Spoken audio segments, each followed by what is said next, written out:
Bismillahirrahmanirrahim. Ladies and gentlemen, we were reading the page 130 of the book Fatima is Fatima by Dr. Ali Shariyati.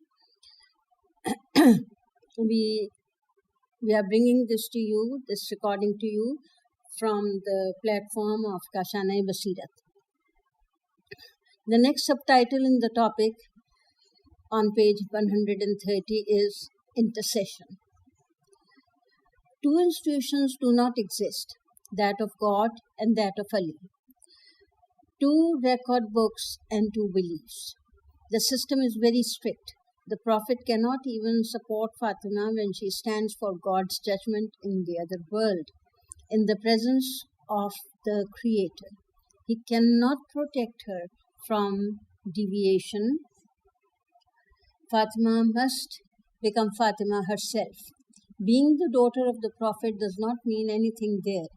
It may be useful here in order for her to become Fatima, and if she does not become Fatima, she has lost.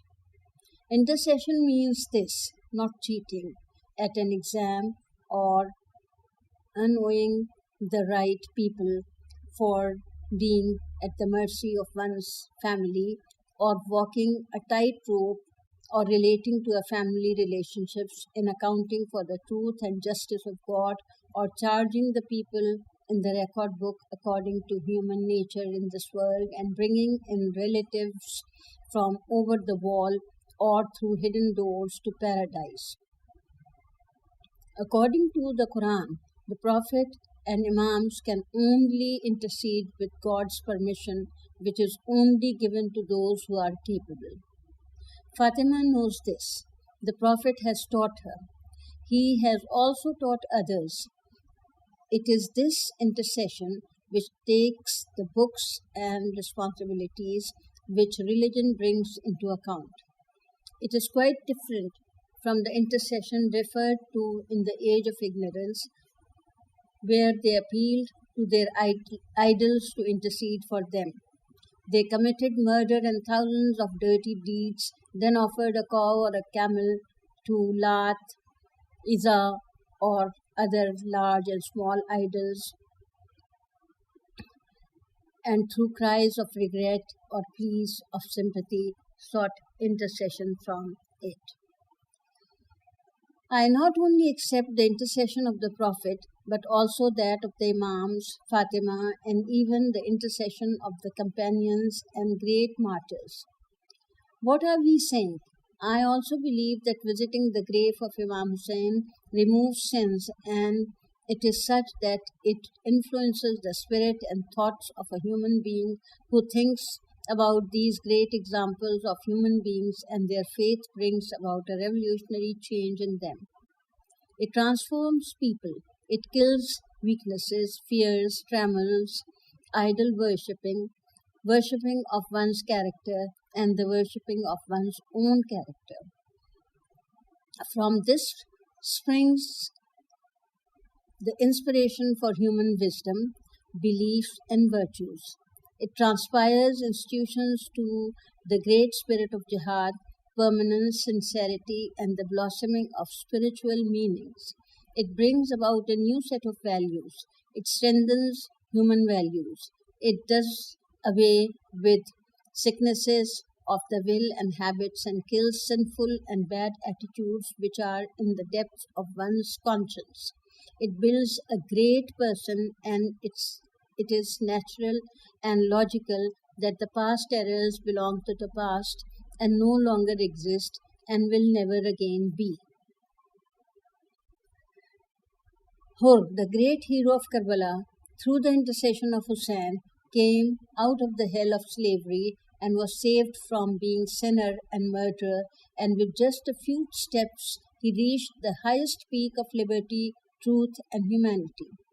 And Fatima, through the intercession of Muhammad, became Fatima. In Islam, intercession is the means of reaching the most worthy of salvations, not a means of saving the unworthy. It is the individual who must reach the intercession of an intercessor, and through the meanings and through the means change his or her fate. In other words, change their character and behavior so that they become worthy of changing their destiny. Yes, an individual takes that from an intercessor, but an intercessor does not give that to an individual. No polluted and valueless man can pass the exam of the Day of Judgment unless he has learned in this world how to pass through that world by using the techniques of life, struggles, work, and service. An intercessor is one of these teachers, not a supporter of the illegal. Imam Hussain acts as an intercessor for people who love him, have faith in him, and who remember him and his story, recall his having been a martyred warrior, and nourish him through the recollection. He guides those who are wandering in the ways of ignorance. Fatima, work today means tomorrow I can do nothing for you. Fatima was like Muhammad. No exceptions are made for her in God's system of justice and the laws of Islam. She is responsible for her position. She must answer for every step that she takes. One day, a Quraysh woman who had become a Muslim stole something. The Prophet hears of this. Her fingers must be cut off, he said. Many people's hearts bled for her. The large families of the Quraysh, who were the wealthier of the Arab tribes, who were the wealthiest of the Arab tribes, counted this as an insult, the stain of which would remain with their tribe. They went forward to seek intercession. They asked Fatima to intercede with God for this woman. She did not accept. They went to Usama ibn Zayd. Usama was the son of Zayd, who was the stepson of the Prophet. The Prophet loved Zayd and his son Usama very much. His special kindness towards the young Usama is famous in history. Usama, with all his personal capital, kindness, and special closeness which he had to the Prophet, his reputation for loyalty and sacrifice, and that of his father, who had been Khadija's servant and the dear one of the Prophet, had come from the Quraysh to ask that the sin of the poor woman be overlooked. He asked the Prophet to forgive her. The Prophet answered in no certain terms, "Do not speak to me, Osama. Whenever the law is in my hands, there is no way of escape. Even if she were the daughter of the Prophet, Fatima, her fingers would be cut off." Why did he choose the closest among all of his beloveds, the daughter of Muhammad? And why the name Fatima? The answer to this question is clear.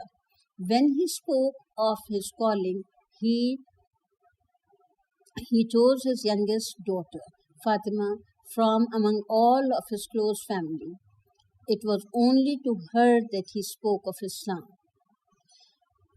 With his clear announcement, Fatima was to become one of the four highest images of women in the history of humanity: Mary, Asiya, Khadija, and finally Fatima. Why the last? Because she is the last complete link in the chain of evolution among all of the creatures for the whole duration of time and for all the cycles of history, the last and among the saints, the last Fatima, an ideal image of the Day of Judgment. The value of Mary ties with Jesus Christ, whom she delivered and nourished. The value of Asiya, the wife of Pharaoh, lies with Moses, whom she nourished and befriended. The value of Khadija lies with Muhammad, whom she befriended, and with Fatima, whom she gave birth to and nourished. And the value of Fatima, what can I say? To whom does her value belong? To Khadija? To Muhammad? To Ali? To Hussein? To Zainab? To herself. And dear audience, with this we come to page 133, which is the end of the chapter. And we now go on to the next page, 134, which begins where we begin with chapter 15. The title of the first subtitle of this chapter is Why Fatima? Ali and Fatima are now in their home outside of the city. They live away from the daily bustle of the city near the village of Quba, 8 kilometers to the south of Medina, next to Quba Mosque. It is here that the Prophet, upon his migration before entering the city, spent 1 week, and Ali, who left Mecca 3 days after him, caught up with the Prophet at Quba. It was after that the Prophet went for the first time to Medina and established Islam freely in this city. He put in the foundation of his new mosque and history began. They later moved from here back to Medina and next door to the house of the Prophet and the mosque of the Prophet. The similarities between these two beginnings at the Quba Mosque and the Medina Mosque and the comparison between these two realities is the most exciting to whomever is acquainted with Shiite Islam and who knows the story of the Prophet's mosque and the house of the Prophet. If they do not know it logically, they will emotionally sense it. The spirit of Muhammad. While Fatima and Ali are far from the Prophet in Quba, it is most difficult for the Prophet. These two, the spirits of Muhammad's house, are living far from him, outside the city, in a home full of difficulties and poverty, but with a great deal of love and faith. Ali, from the beginning of his childhood, has lived with poverty, loneliness, difficulties, hatred, religious struggle, and asceticism. He has borne his hard and bitter life in Mecca patiently. His youth and early childhood had been nothing other than being immersed in beliefs and religious struggle.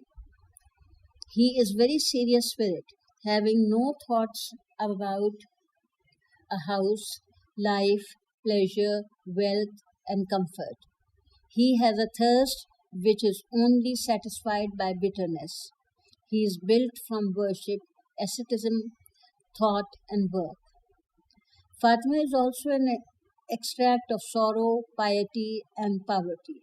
She bears the tortures that her father, her mother, her sisters, and her brother Ali have borne for years in Mecca. They leave a deep impression upon her body and upon her spirit. A weak body with deep feelings, she has a most sensitive heart. Now in the house of Ali, she pressures herself once again to live with difficulties, work, poverty, and asceticism. Neither is Ali a person who brings happiness and entertainment to their house, nor is Fatima a person who can bring routine desires and excitement to their new home so as to pull Ali from heaven to earth and tap his internal strength, depth, and seriousness. It is only the Prophet and the Prophet alone who can cause a wave to fall and bring about the happiness to his beloveds through kindness, good feelings, and words, each one of which contains an ocean of meaning, sweetness, and power for the spirit, hope, and love. The Prophet is himself aware of this. He knows the needs of his beloved who live because they love. He knows whosoever loves Hiri has no life, and whosoever loves him, this is life itself. He brings his Fatima and his Ali close to him. Their house is made next door to his. It is made just like that of branches and palm leaves. Its door opens to the mosque, wall to wall, 2 windows facing each other, one from the house of Ali and other from Muhammad's house. These two windows which face each other actually speak of two hearts which open onto each other, the heart of a father and the heart of a daughter. Each morning they open onto each other. Each morning greetings, how are you, and laughter. Each evening a promise to meet his daughter the next day. It is this window about which it is said, the Prophet every day, without exception, unless he was on a journey, sought out Fatima and greeted her. Why? From among all of the companions, from among all of his close family, from among all of his daughters, should only Fatima be in the mosque and wall to wall with his home? The house of Muhammad is the house of Fatima, the family in which Ali is the father, Fatima the mother, Hassan and Hussein the sons, and finally Zainab and Kulthum the daughters, is the family of the Prophet. The family of the Prophet is this unique family, this unique home, and this is so emphasized in the Quran that the traditions and which has been cleansed out of impurities is a chaste, guards them from all generations and ages to come.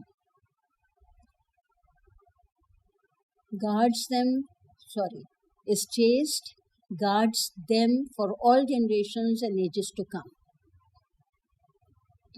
Whosoever knows this family does not need reasoning and lengthy discussions, because even if there were no words expressed, intelligence itself will admit its uniqueness. Now in Medina, wall to wall with the house of Aisha, this house built in the mosque, the fruit of this great and incomparable seedling grows. Hassan and Hussein, Zainab and Kulthum,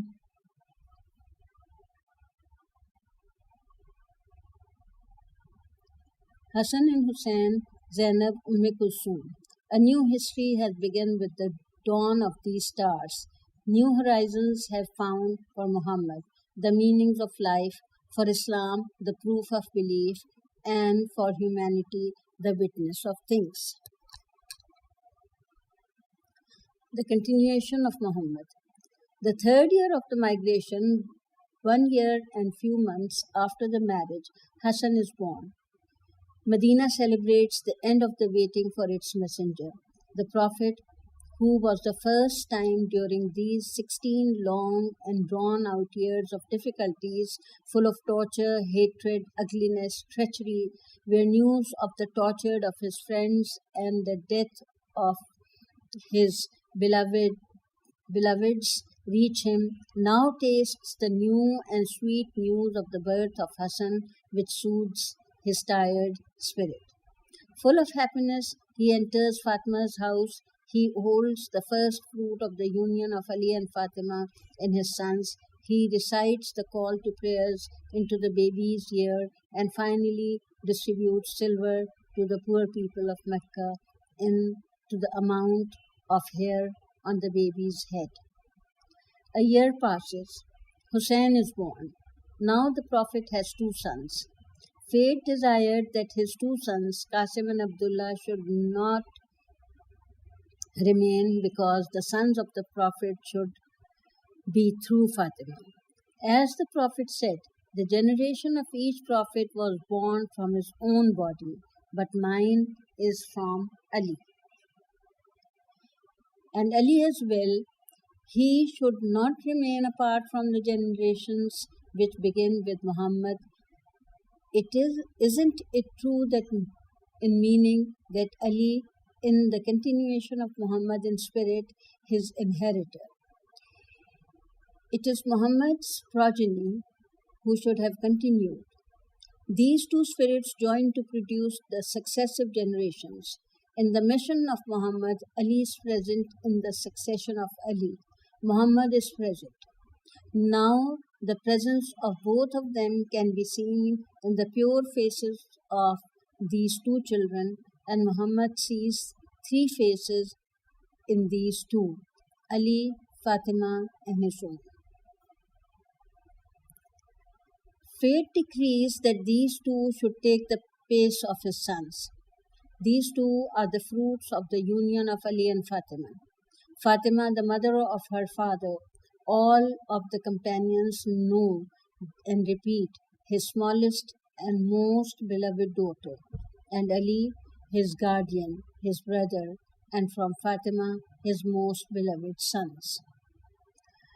The roots which join Ali and Muhammad to each other are incapable of being counted.